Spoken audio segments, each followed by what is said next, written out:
Hello and welcome to Feature Friday, a Lee High School creative and performing arts series of radio plays featuring pieces on air from the 30s, 40s, and 50s. Our students invite you to sit back, relax, and enjoy some old times radio drama. The Adventures of Superman, Batman's Great Mystery, Chapter 3 of 11, February 5th, 1948.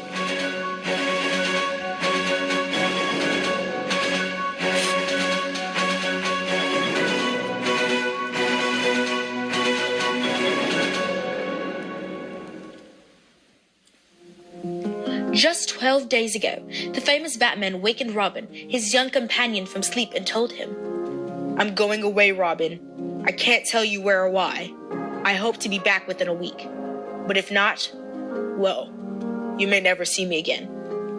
Then, when 12 days passed and Batman did not return, a very worried Robin appealed for aid to Clark Kent, who, as we know, is Superman. Searching for a clue in Batman's study, Kent discovers a recently made recording of a conversation between Batman and a mysterious Mr. Jones, a man who had somehow learned that Batman was really a wealthy young man named Bruce Wayne, and who threatened that unless Batman accompanied him to an unnamed destination, he would reveal his secret to the world. A desperate search failed to uncover any trace of Batman or the mysterious Mr. Jones. But early that evening, Police Inspector Henderson phoned Kent and Robin and told them to go to Metropolis Auditorium. There, before a huge crowd, a tall figure wearing a skin-tight costume, cape, bat-like hood, and mask walked out on the stage to address the gathering. And now a word from our sponsor. Ba-da-ba-ba-ba, I'm hating it. Look, Mr. Kent, it's Batman. It certainly looks like him, Dick.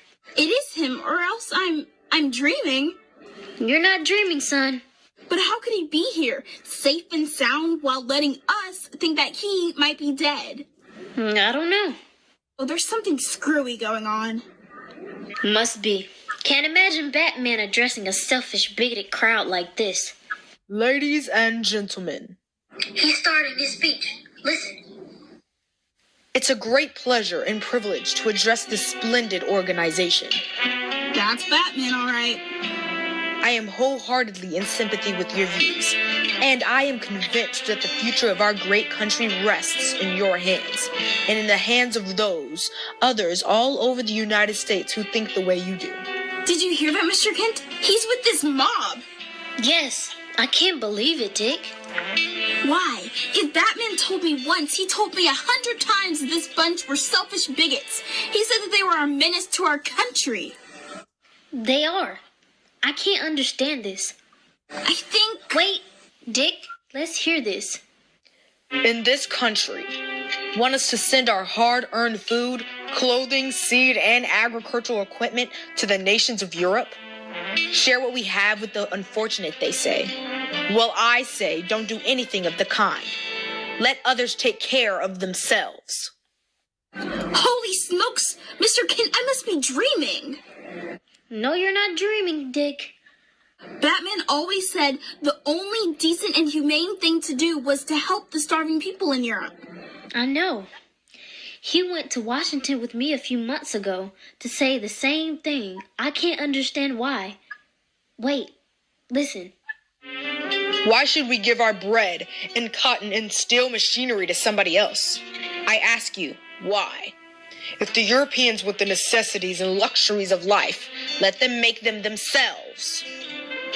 How can he say that when he knows their farms and factories and homes have been destroyed in the war, and all they're asking is our help in getting on their feet again?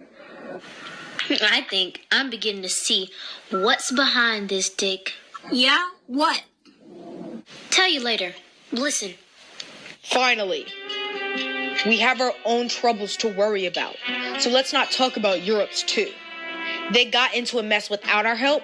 Now let them get out of it without our help.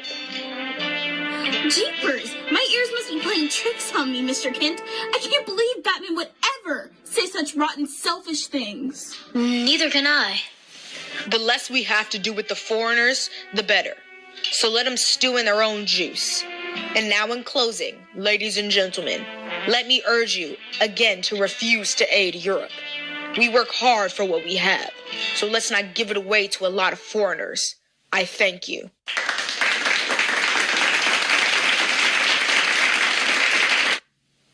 And now a word from our sponsor.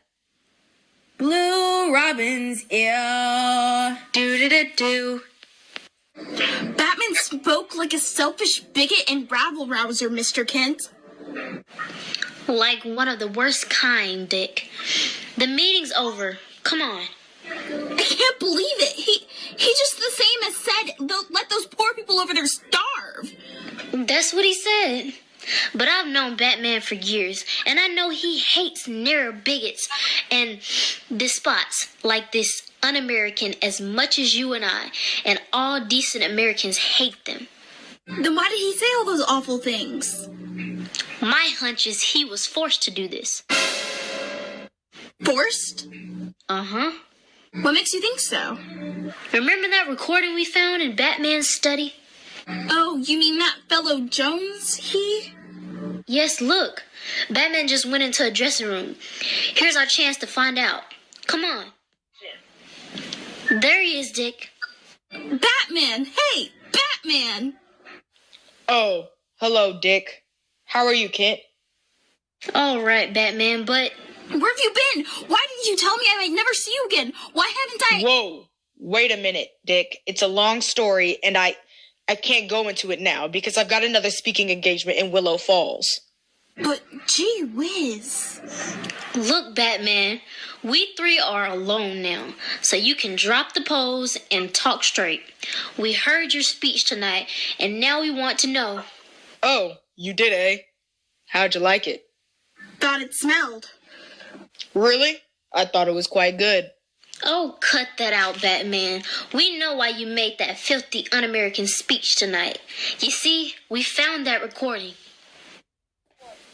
Recording? What recording, Kent? The one you meant us to find, of course. The one you made the night you left the conversation between you and that fellow Jones. Oh, that.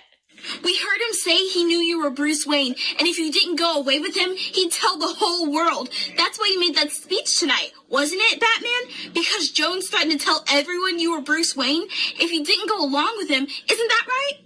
Well, I'm surprised you went along with him, no matter what it meant to you. Batman, you have a great deal of influence and prestige, you know?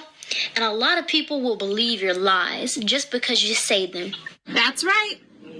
But they weren't lies. What? I told the truth. You must be out of your head. Now listen, Batman. Either this fellow Jones has succeeded in so scaring you that you've turned into a coward, or else... Now wait. Get this straight. I'm neither a coward nor out of my mind, Kent. Now, as I said before, I've got another speaking engagement, so I'll have to ask you two to leave. Oh, no, you don't. You're not going to brush me off that easy. Batman, we've been friends for years, and I'm gonna find... Wait a minute. Mr. Kent, let me talk to him alone. But look. I know him better than you. Will you wait outside for me, please, in your car? Look, I'm in a hurry, Dick. I told you. I don't care, Pappy. You and I are going to have a little powwow right now. Go on, please, Mr. Kent. Well, all right, Dick. I'll wait for you in my car. All right, now we're alone. Just you and me, Batman and Robin, so start talking. And now a word from our sponsor. Hi, I'm Alyssa Slocum, and you're watching Nickelodeon.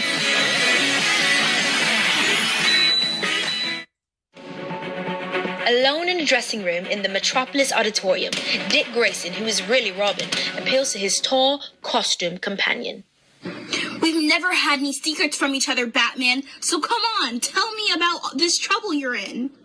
I'm not in any trouble, Dick. Don't give me that. You wouldn't just disappear for almost 2 weeks and let me worry myself sick and then make a rotten un-American speech like some dirty rabble-rouser unless you... Watch your tongue, you brat. Huh? What did you just call me? I called you a brat. Now get this through your head. I meant what I said in my speech tonight. I've been seeing things differently of late. Holy smokes! Mr. Kent must be right. Either you're yellow or you're nuts. I warned you, Robin. Watch your tongue. You watch yours. You never talked to me this way before, and you're not gonna start now. Skip it. I've got another speaking engagement, so I've got to go. Wait, please don't go until we've had this out. Take your hands off me. Please, Batman, you've got to listen to me. You've got to... I said let go. Oh. That'll hold you, you little punk. Time to go, Bat. Hey, what happened to the kid?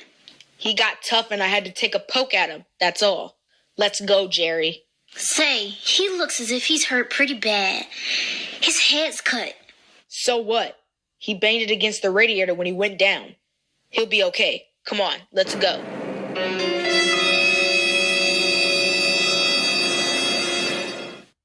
Without a backward glance at the fallen Robin, who lies huddled on the floor unconscious, the tall figure in the famous Batman costume strides from the dressing room with the man he calls Jerry. How can this brutal scene have taken place between Batman and Robin, inseparable as brothers? What can it possibly mean? The mystery deepens even more tomorrow, fellows and girls, when more amazing things happen and Superman decides it is time for him to go into action. So be sure to tune in tomorrow, same time, same station, for Chapter 4 of Batman's Great Mystery on the Adventures of Superman. Superman is a copyrighted feature appearing in Superman DC Comics magazine and is brought to you Monday through Friday at this same time. The Adventures of